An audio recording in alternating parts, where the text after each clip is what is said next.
तिलमोचो दामोदर नदी में हादसा, राहत कार्य जारी। कार्तिक पूर्णिमा के अवसर पर तिलमोचो दामोदर नदी में नहाने पहुंचे 9 युवक के साथ बड़ा हादसा हो गया है। नदी के तेज धार में बह जाने से क्षेत्र में अफरा तफरी मच गई है।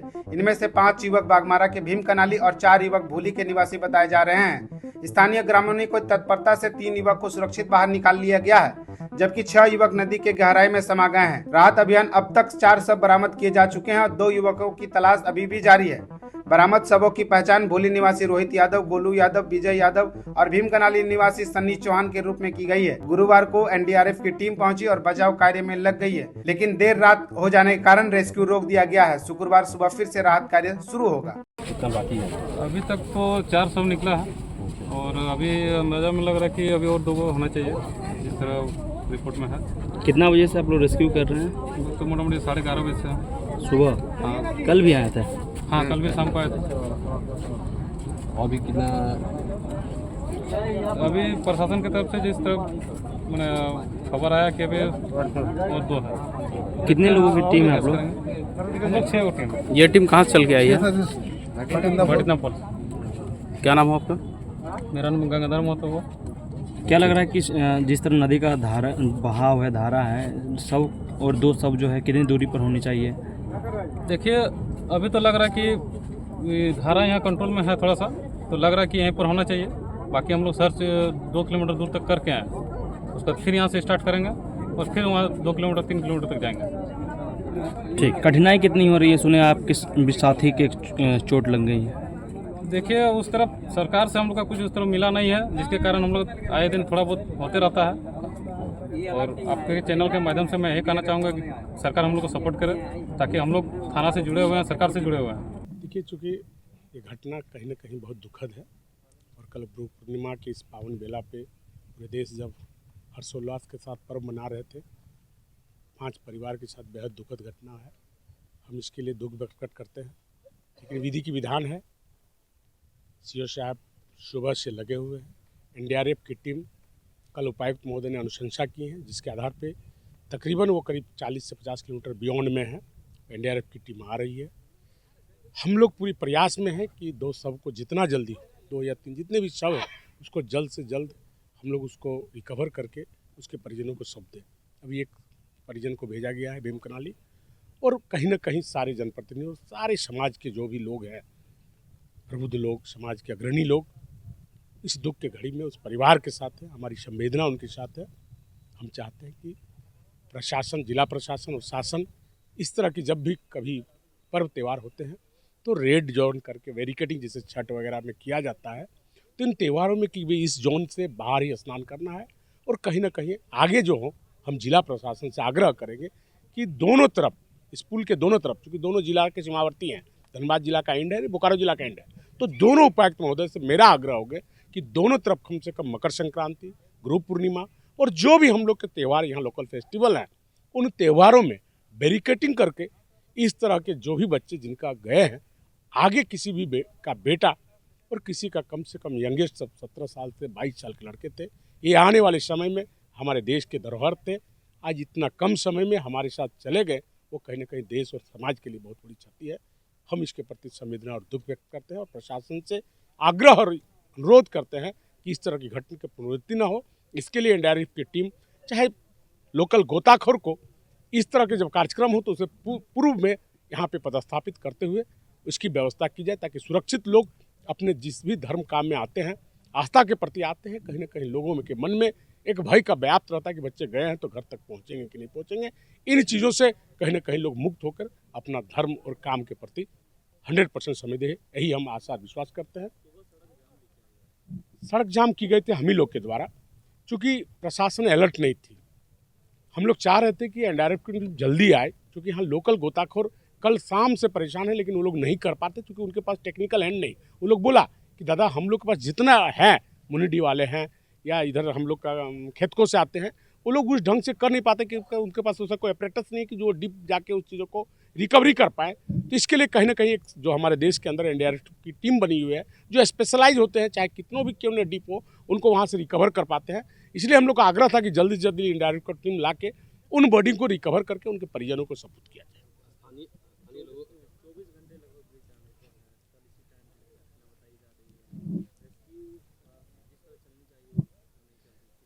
पत्रकार महोदय देखिए, चूँकि आप समझ सकते हैं, चूँकि हम लोग का ये डेंजर जोन नहीं है और कहीं ना कहीं इस चीज़ को हम लोग आगे से प्रशासन को इस ढंग का किया हुआ नहीं गया है, जिसके चलते क्या होता है कि विधि व्यवस्था, चूँकि एनडीआरएफ के हेडक्वार्टर बिहटा में है, रांची में, धनबाद में, सॉरी पटना में, और उसका ब्रांच है रांची में। चूँकि उसको लाइजनिंग करते करते थोड़ी सी देर हो जाती है, ये निश्चित तौर पर एक बहुत बड़ी निंदनीय है कि प्रशासन अलर्ट नहीं थी, जैसा होना चाहिए, ये सही बात है।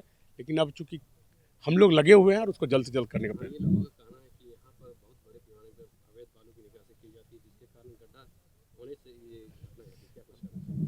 पत्रकार महोदय, आप स्वयं आए हुए हैं, ये किसी से छुपी नहीं हुई। आज सरकार इन चीज़ों पे, जिसे जल और जंगल की बात करते हैं, जल जंगल और ज़मीन की, उसकी दोहन किस ढंग से हो रही है, और हम लोग, आप सब लोग समुद्र के इस तट पे हैं, देख रहे हैं कि कहीं ना कहीं अवैध खनन हो रही है।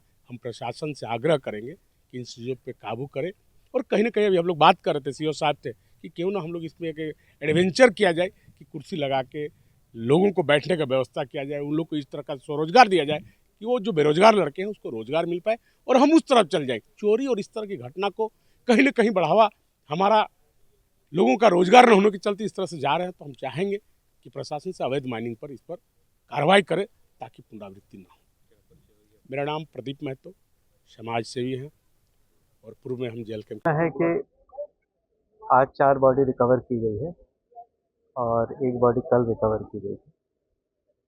कल सूचना थी 5 लोगों के डूबने की, जिसमें से 3 को रेस्क्यू किया गया था, लेकिन आज 4 बॉडी मिलने का मतलब है कि कुछ और लोग भी डूबे थे। यहाँ प्रयास हो रहा है, हमारे जो गोताखोर, बोकारो की जो गोताखोर टीम है, उसी ने रेस्क्यू किया है। एनडीआरएफ की टीम आ चुकी है, सूर्यास्त तक उम्मीद है कि किया जाएगा।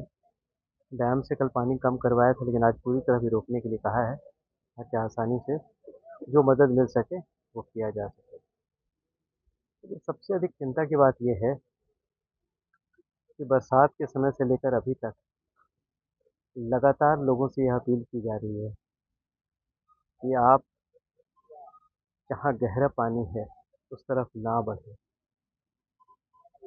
पानी, जिनको तैरना नहीं आता है, स्नान, पवित्र दिन में स्नान करने का अर्थ यह नहीं है कि जिनको तैरना नहीं आता है उनको नदियों तक पहुंचना या फिर बहुत एडवेंचरस करके सेल्फी लेने की कोशिश करना, सोशल मीडिया और इन सब चीज़ों पे अपलोड करना, इन सब चीज़ों की जो प्रवृत्ति बढ़ती जा रही है, ये ही दुर्घटना का मुख्य कारण बनता जा रहा है। तो हमने एक और पहल की है। हमने आपदा प्रबंधन पदाधिकारी को कहा है कि नवंबर महीने में अगल बगल के ज़िलों के साथ बैठकर, जो प्रभावित ज़िले हैं इनके साथ बैठकर एक हम गोताखोरों की एक पूरी ब्रिगेड बनाएंगे, हर ज़िले से ब्रिगेड बनाएंगे, ताकि अधिकतम हम उसको इस तरह की दुर्घटना में या इस तरह के ओकेज़न में हर जगह हम लोगों को दे सकें। लेकिन यहाँ आप देखेंगे, जैसा आपने बताया, कि जल का स्तर बहुत कम है, जल का स्तर अधिक नहीं है, लेकिन 3 पिलर के बीच का प्रवाह रुक जाने से 1 पिलर के बीच प्रवाह बहुत तेज़ी से है।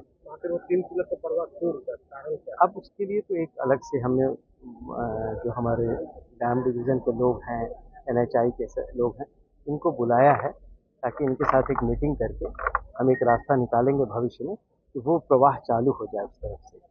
तो वो प्रवाह बंद होने की वजह से देखा जा रहा है कि इधर पानी तेज़ी से बढ़ रहा है और ज़्यादा प्रवाह तेज हो जा रहा है, क्योंकि पानी का स्तर उतना गहरा नहीं है, लेकिन आगे जहाँ पर बॉडी निकली है वहाँ लगभग 30 फीट गहरा पानी है। आखिर वो गहराई क्यों? लोगों को पहले तो बालू निरंतर निकाला जाता है, रोका नहीं जाता, तो इस इलाके में तो ये काम नहीं है। जो हमारे इस इलाके में जो रिपोर्ट है वो नहीं है, पर अवैध माइनिंग पर भी लगातार आप देखते रहेंगे कि हम लोग कार्रवाई करते रहे हैं, कि अवैध बालू के माइनिंग पर जहाँ सूचना मिलती है त्वरित कार्रवाई होती है। बालू के टेंडर भी कर दिए गए हैं। जैसे ही हाई कोर्ट का निर्देश प्राप्त होगा, तो वो लोग जब ऑथेंटिक ढंग से जब बालू का उत्खनन शुरू होगा, तो ये सारी चीज़ें अपने आप ही इन पर रोक लगेगी। प्लस अगर ऐसी चीज़ें आ रही हैं तो इन चीज़ों पर रोक लगाने के लिए डिस्ट्रिक्ट माइंस अफसर को भी हमने कहा है, पुलिस के लोग भी हैं, सीओ हैं, इन सब को त्वरित कार्रवाई के लिए कहा है कि ऐसी चीज़ें बंद होनी चाहिए। एडवेंचर ही मुख्य कारण हो सकता है। देखिए, समाज में को धीरे धीरे इसके सोच में बदलाव लाना है। युवाओं का जो जोश है ना, जो सेल्फी लेना और सोशल मीडिया पर अपलोड करना कुछ न्यूज़ है, ये एक कारण हो सकता है, लेकिन आप ठोस पहल करें, इससे बचना होगा, ऐसी चीज़ों से बचना होगा।